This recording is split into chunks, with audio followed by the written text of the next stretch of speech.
નમસ્તે વિદ્યાર્થીઓ. ધોરણ 9 વિષય હિન્દીમાં આપણે અત્યાર સુધીમાં લગભગ 50% જેટલો એટલે કે 9 જેટલી કૃતિઓ જોયેલી છે અને છેલ્લા લેક્ચરમાં આપણે થોડીક વ્યાકરણની ચર્ચા કરેલી કે મુહાવરો. વ્યાકરણ તો આપણે તમે તો નાનપણથી એ ભાષાઓ ભણો છો, એટલે કે ઇંગ્લિશ છે, ગુજરાતી છે, હિન્દી. તો આ બધી ભાષાઓની અંદર બરાબર હિન્દીમાં અને ગુજરાતીમાં આપણે વ્યાકરણ તરીકે ઓળખીએ અને ઇંગ્લિશમાં આપણે જેને ગ્રામર કહીએ છીએ.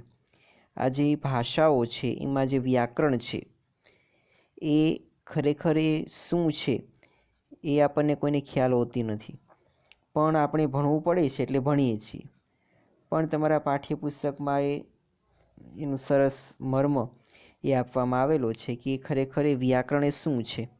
તેમાં મુહાવરા તો તમે ઘણા બધા જાણતા હશો બરાબર, કે કોને કહેવાય. તો કંઈક એવો શબ્દ હોય કે જેનો આમ તમે શબ્દ સાંભળો તો એનો કંઈક અલગ અર્થ થતો હોય, પરંતુ કહેવાનો મતલબ કંઈક બીજો હોય બરાબર. તો આ રીતે મુહાવરો એ હોય છે, જેને આપણે ગુજરાતીમાં કહેવતો પણ કહીએ છીએ. હવે કહેવત છે કે ભાઈ ગાંડી ડાયને શિખામણ આપે, એવી આપણે ગુજરાતીમાં સામાન્ય કહેવત છે. તો હવે ગાંડી વ્યક્તિ એ ડાય વ્યક્તિને શિખામણ આપે, તેનો અર્થ એમ થયો કે ગાંડી વ્યક્તિમાં તો એટલે કે જે વ્યક્તિમાં પોતે જ કંઈ લેવાનું ન હોય બરાબર, અને બીજાને સલાહ આપે છે. જે ગુણ એનામાં નથી એ ગુણ એ બીજાને આપવાનો પ્રયત્ન કરે, ત્યારે આપણે આવી કહેવત વાપરીએ છીએ. ખરેખર આ કહેવતનો આમ જોઈએ તો અર્થ અલગ છે કે ભાઈ કોઈ એક ગાંડી વ્યક્તિ એ કોઈ ડાહી વ્યક્તિને શિખામણ આપતી હશે, એવો આપણે એનો અર્થ કરીએ. પરંતુ વાસ્તવમાં એનો આ પ્રકારનો અર્થ છે બરાબર. કહેવાનો મતલબ કંઈક બીજો હતો કે ભાઈ જે વ્યક્તિમાં ગુણ નથી અને એ જ ગુણની બાબત એ બીજી વ્યક્તિને સમજાવે છે. કહેવાનો મર્મ આવો હતો, પરંતુ એના શબ્દો એ કંઈક અલગ હતા. આને મુહાવરો કહીએ છીએ અને એનો આપણે વાક્યની અંદર પ્રયોગ પણ કરેલો. તો આટલું એ આપણે જોયેલું છેલ્લે. મેં તમને જે કૃતિઓ આપણને ગદ્ય અને પદ્ય આપેલું છે એનો સાહિત્ય પ્રકાર બરાબર અને એના જે લેખક છે એના નામ એ મેં તમને યાદ રાખવાના કીધેલા. એ તમને પેપરની અંદર પૂછવામાં આવે છે. આજે પણ આપણે થોડુંક રિવિઝન ટાઈપ કરીએ તો પછી તમને જે કહાવતે આપેલું છે કહેવતો 38 નંબરના પેજ ઉપર, એની આપણે હવે આજે થોડી ચર્ચા કરીએ. દિવાળીનો માહોલ છે એટલે ઘણા વ્યક્તિઓ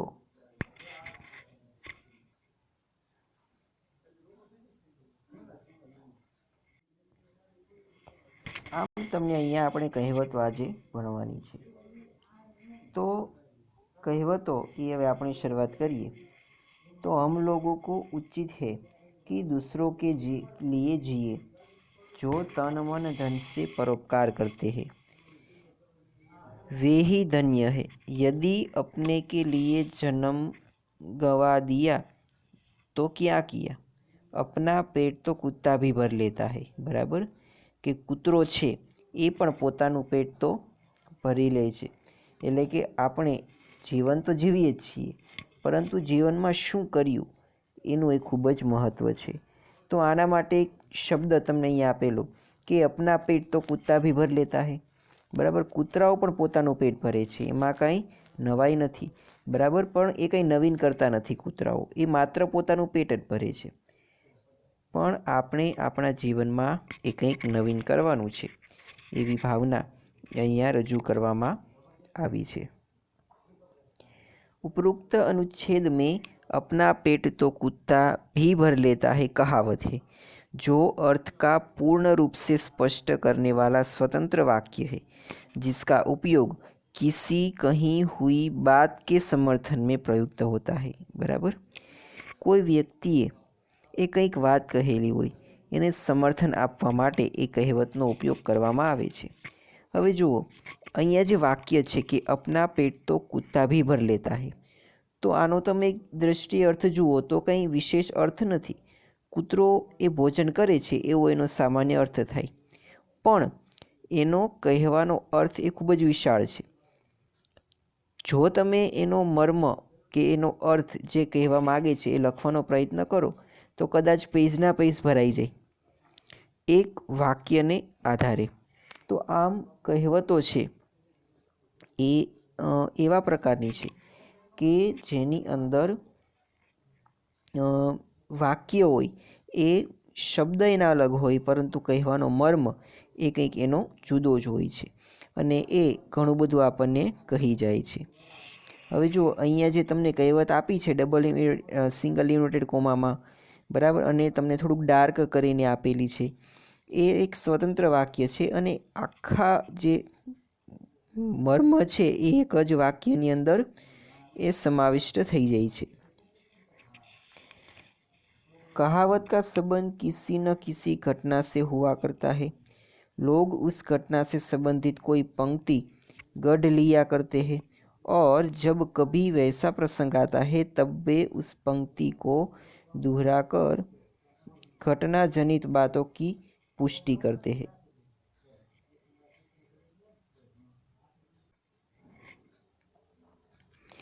હવે જુઓ, તમને અહીંયા કેટલીક પ્રમુખ કહાવતે એટલે કે કેટલીક પ્રચલિત એવી કહેવતો એ આપવામાં આવી છે, જેને લોકોક્તિયા, બરાબર, લોકો દ્વારા ઉત્પન્ન થયેલા શબ્દો, બરાબર.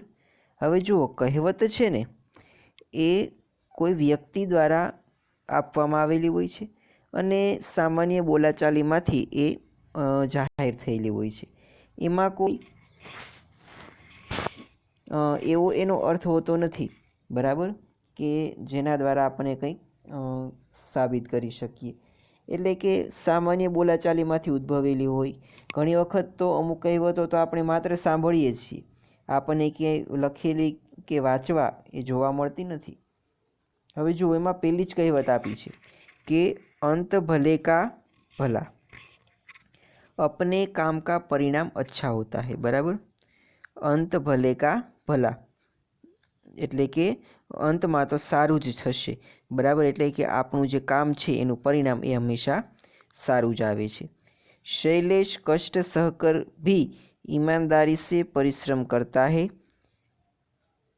इसी कारण वह आज ऊंचे पद पर पहुंच गया, इसीलिए कहा गया है अंत भले का भला, बराबर. એટલે કે અંત તો હંમેશા સારો જ હોય છે. પછી બીજી કહેવત આપી છે, બીજી આપણે નહીં જોઈએ, ત્રીજી જોઈએ. અંધી પીસે કૂતા ખાય, કામ કરે કોઈ ઓર ફલ ખાય ઓર, બરાબર. એટલે કે કોઈ વ્યક્તિ એ મહેનત કરે છે પરંતુ એનું ફળ એ અન્ય વ્યક્તિ લઈ જાય છે, એટલે કે એનું ફળ એ એને મળતું નથી અને अन्य व्यक्ति ने મળે છે, એવું અહીંયા કહેવા માગે છે. पिता ने दिन रात कमाई करके धन इकट्ठा किया और उसका बेटा मौज उड़ाते उड़ाते नहीं थकता, इसी को कहते हैं अंधी पीसे कूता खाए, बराबर. એટલે કે કોઈ વ્યક્તિ એ ઊંધા માથે કમાણી કરે છે અને બીજો વ્યક્તિ એ કમાણીને ઉડાડી નાખે છે. આના ઉપરથી જુઓ, અંધી પીસે કૂતા ખાય, તો આનો કહેવાનો કૂતરાનો આમાં એક શબ્દ પ્રયોગ આવેલો છે, પરંતુ ખરેખર એનો કોઈ એવો મર્મ નથી, બરાબર. ઘણી વખત તમે એવી ટીવી સિરિયલમાં પણ ખાસ કરીને જે તારક મહેતા કા ઉલ્ટા ચશ્મા શો આવે છે એની અંદર પણ ઘણી વખત એવું બને છે કે કોઈ એક એવું કહે છે કે કોઈ કહેવત કહે છે, તો પછી પૂછે છે કે આનું આમ શું, જે દાખલા તરીકે કે કાંખમાં છોકરું અને ગામમાં ગોતાગોત, આવી કહેવત એ ઘણા વ્યક્તિઓ કહે છે. તો પછી તરત પૂછે કે ભાઈ કાંખમાં છોકરું, આમાં છોકરાનું તો કંઈ બનેલું જ નથી પ્રસંગ, છતાં પણ આવું કેમ કીધેલું? પણ શબ્દો અલગ હોય અને તેનો કહેવાનો જે ભાવ છે એ પણ અલગ હોય છે. પછી જુઓ, હવે જે મોસ્ટ આઈએમપી અગત્યનો અને મહત્ત્વનો છે પાંચમો, બરાબર, માર કે પીછે ભૂત ભાગે, બરાબર. આ તમારા પાઠ્યપુસ્તકમાં પણ એનો ઉલ્લેખ થયેલો છે. માર કે પીછે ભૂત ભાગે એટલે કે किसी की तरह से समस्या का हल करना, बराबर, पोतानी समस्या छे एनो हल करवो। जब समस्या हद से बढ़ जाती है तब सरल उपाय के बजाय कठिन या शिक्षात्मक रवैया अपनाना, बराबर। જ્યારે તમારી સામે સમસ્યા એ હદ બારી વહી જાય ત્યારે તમારે કોઈ સરળ ઉપાય આપવાને બદલે એ કોઈ શિક્ષાત્મક રવૈયા એટલે કે દંડની કાર્યવાહી એ કરવી જોઈએ। आँख का अंधा नाम नयन सुख, गुणों के विरुद्ध नाम होना, बराबर।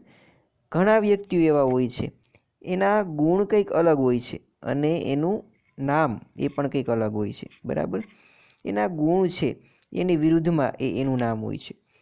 उसका नाम तो है वीर सिंह मगर वह रात में चूहे से डर गया, बराबर। એનું નામ તો વીર સિંહ છે પરંતુ એ રાત્રે ચૂહા એટલે કે ઉંદરથી એ ડરે છે। उससे देखकर तो यही कहावत याद आती है, आँख का अंधा नाम नयन सुख, बराबर। એટલે કે એનું જે ગુણ છે એ પ્રમાણે એનું જે નામ એ નથી। પછી आए थे हरिभजन को ओटन लगे कपास, अच्छा काम छोड़कर महत्वहीन काम में लग जाना। बहु साરું એવું કામ તમારી પાસે હોય છતાં પણ તમે એ કામ છોડીને એવું વાહિયાત કામ કરો તો એના માટે આ કહેવત વાપરવામાં આવે છે કે आए थे हरिभजन को ओटन लगे कपास, बराबर। तुम्हें छात्रावास में इसीलिए भेजा था कि तुम परीक्षा में अव्वल आ सको, पर तुमसे तो यहाँ रहकर भी बेकार की बातों में समय बर्बाद करना शुरू कर दिया। इसे कहते हैं आए थे हरिभजन को ओटन लगी कपास, बराबर। तो આવી ઘણી બધી કહેવતો એ તમને અહીંયા આપવામાં આવી છે।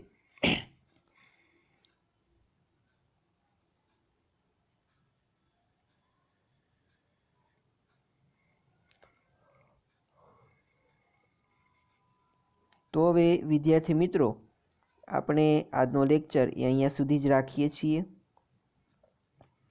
આજના તમારા હોમવર્કની વાત કરું તો આજે એ તમારું હોમવર્ક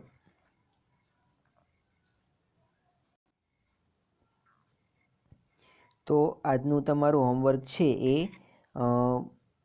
આપણો જે પાઠ છે પાઠ નંબર 2, બરાબર, એના પેજ નંબર 5 ઉપર, બરાબર। ધોરણ 9ના હિન્દીના પાઠ્યપુસ્તકના પેજ નંબર 5 ઉપર તમને જે નિમ્નલિખિત પ્રશ્નો કે उत्तर एक वाक्य में लिखिए એની અંદર જે 8 એ પ્રશ્નો આપેલા છે એ પ્રશ્નોના જવાબ એ તમારે એક વખત લખીને હોમવર્કમાં મોકલાવવાના છે। તો આજનું તમારું હોમવર્ક એ હિન્દીમાં પેજ નંબર 5 ઉપર જે 8 પ્રશ્નો એક વાક્યના આપેલા છે એ તમારે એક વખત લખીને હોમવર્કમાં મોકલાવવાના છે। તો આજનો લેક્ચર એ આપણે અહીંયા સુધી રાખીએ છીએ।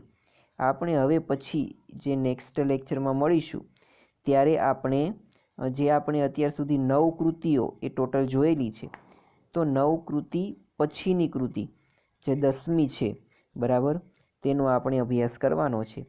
અને જે રીતે આપણે અગાઉ અભ્યાસ કરીએ છીએ તે રીતે એટલે કે પેલા લેખક કે કવિ જે હોય તેનો પરિચય મેળવીશું, ત્યારબાદ એ આપણે તેની વિગતવાર ચર્ચા કરીશું। તો આજનો લેક્ચર એ આપણે અહીંયા સુધી રાખીએ છીએ।